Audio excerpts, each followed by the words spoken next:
Last year for Independence Day, I talked about the Cowardly Lion, courage, and Independence Day. I encourage everyone to go listen to the episode, but it's a year later, and time for a reality check. So this is a Kansas episode. The question I want to answer today is, what are we actually celebrating on July 4th? On July 2nd, 1776, the Continental Congress officially voted to declare their independence from Britain. That night, John Adams wrote the following to his wife Abigail back in Boston. The second day of July, 1776, will be the most memorable in the history of America. I am apt to believe it will be celebrated by succeeding generations as a great anniversary celebration. Now, I personally think we have no right to a great anniversary celebration this year. In the span of 15 months, Americans threw away everything the colonists risked their lives for.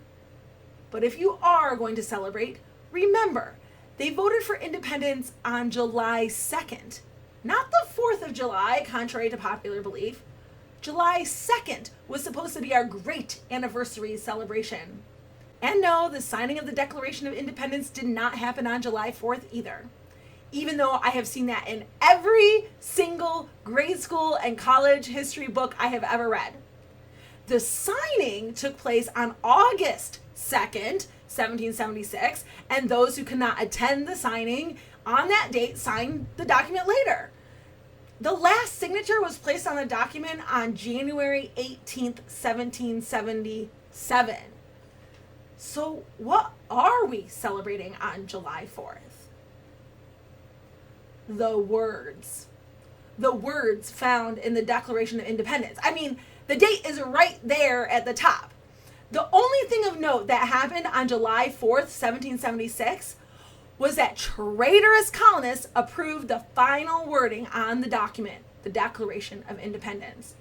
So we are actually celebrating the words. I think it is appropriate then to remind Americans today what words they are celebrating. The Declaration starts out with the unanimous declaration of the 13 United States of America. They went from calling themselves colonies to United States. We like to throw around that word, united, unity, but if you've been paying attention for the last 15 months, you might come to the same conclusion as I have. There is no unity. We do not belong to a United States of America. The top concern of those I speak to about politics and government? Division. Anyway, the unanimous declaration of the 13 United States of America. When in the course of human events, it becomes necessary for one people to dissolve the political bands which have connected them with another, and to assume among the powers of the earth the separate and equal station to which the laws of nature and of nature's God entitle them, a decent respect to the opinions of mankind requires that they should declare the causes which impel them to the separation. They saw it necessary to dissolve political ties with England, and it is just the decent thing to do to tell England why. But not only to tell England why, but to justify themselves in history for the sake of those who would come after. In other words, us. But I would argue very few Americans know the reasons. So what were the causes for those 13 United States that made it necessary to dissolve their political ties with Great Britain? Well, here we go. We hold these truths to be self-evident, that all men are created equal, that they are endowed by their Creator with certain unalienable rights, that among these are life, liberty, and the pursuit of happiness. We all know that part, but what comes next? That to secure these rights, governments are instituted among men, deriving their just powers from the consent of the governed. The point of government is to protect our rights, the obvious nature-given rights to life, liberty, and our pursuit of happiness. that whenever any form of government becomes destructive of these ends, it is the right of the people to alter or to abolish it. If our government is no longer protecting our rights to life, liberty, and pursuit of happiness, it is the right of the people to alter or abolish it, and to institute new government, laying its foundations on such principles and organizing its powers in such form as to them shall seem most likely to affect their safety and happiness. Do we believe this anymore? Does our government exist at the consent of the governed? Has the government secured the unalienable, undeniable, obvious rights of life, liberty, and the pursuit of happiness for us? Or has the government become destructive of these ends? Prudence indeed will dictate that governments long established should not be changed for light and transient causes, and accordingly all experience hath shown that mankind are more disposed to suffer, while evils are sufferable, than to right themselves by abolishing the forms to which they are accustomed. In the past year, we collectively decided complete revocation of all the rights and liberties that once defined us as Americans was an evil that was sufferable. We would rather suffer that evil than risk anything to abolish the current state of affairs.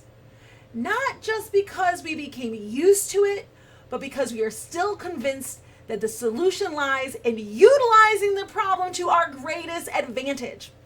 It's not so bad as long as I can get something out of it. But when a long train of abuses and usurpations, pursuing invariably the same object, evinces a design to reduce them under absolute despotism, it is their right, it is their duty to throw off such government and to provide new guards for their future security. But if we see the government perpetrate a long train of abuses that reveals a design, a plan to place the people under absolute despotism, we don't have to already be under absolute despotism. Remember, Britain was the freest country in the world at the time. They just saw a design, a plan to put them under complete despotism.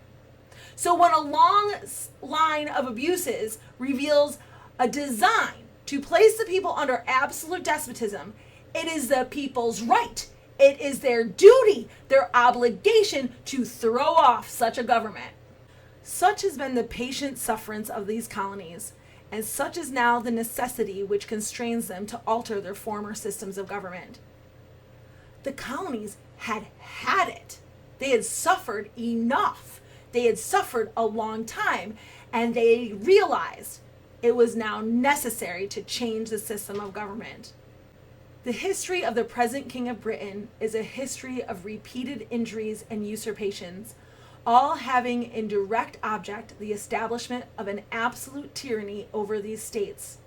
To prove this, let facts be submitted to a candid world. They leveled their accusations at one person, but they had a list of repeated injuries and usurpations. They used a list of only 28 facts to prove the king had a design to establish an absolute tyranny over these states. Over the past year, here in the United States of America, to varying degrees depending on location, but all advocated and condoned by our central government, free speech has been revoked. Freedom of the press has been revoked. Freedom of conscience has been revoked. The right to assemble has been revoked. And along with those two, the freedom of religion has been revoked.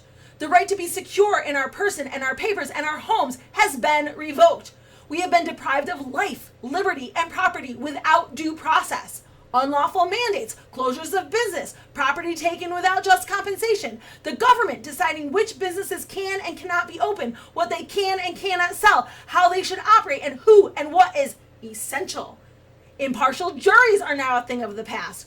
Our own government officials have renounced impartiality and the notion of innocent until proven guilty. Equality under the law has been abolished. Excessive fines have been imposed, and cruel and unusual punishments have been inflicted in the same vein. We, collectively, willingly, and incrementally gave up every single principle that once defined this as a free country. The American people, regardless of political party, should be outraged at the usurpation of life, liberty, and our pursuit of happiness because we are all Americans. These principles should reign supreme in our culture and our cultural identity. And when our cultural identity was attacked, we should have united around the enemy responsible. But instead of trusting our fellow Americans, we chose hostility, suspicion, distrust, and contempt.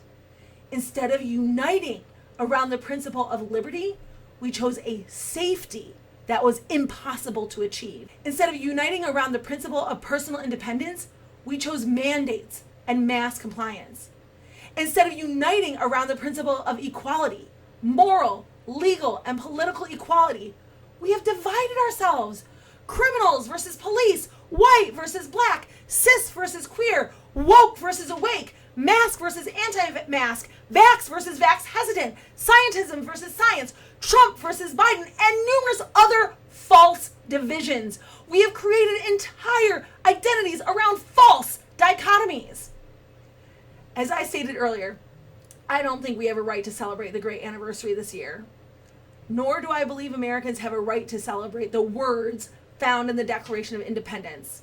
Because apparently, Americans no longer believe the principles in the document represented by those words. We aren't even willing to risk our social media accounts and friendships, let alone our reputations or our jobs, or heaven forbid, our lives, as the founders knew they were doing, to once again be united against tyranny. Instead, we would rather be divided, all sides believing they have the moral high ground. Instead, we would rather be equal in our slavery. Because some people want the government to have control over the Americans they disagree with. So they are fine with the government controlling their own lives too. Great anniversary celebration? Not this year. This year, we should be holding a memorial service. Gather with your friends and family this year and discuss how you want your freedom back and what you're willing to do to take it back. No, I'm not talking about revolution. Remember that to be free, we must live as though we are free. But we also have to be willing to risk that which is less important. And maybe freedom isn't as important to you as it is to me.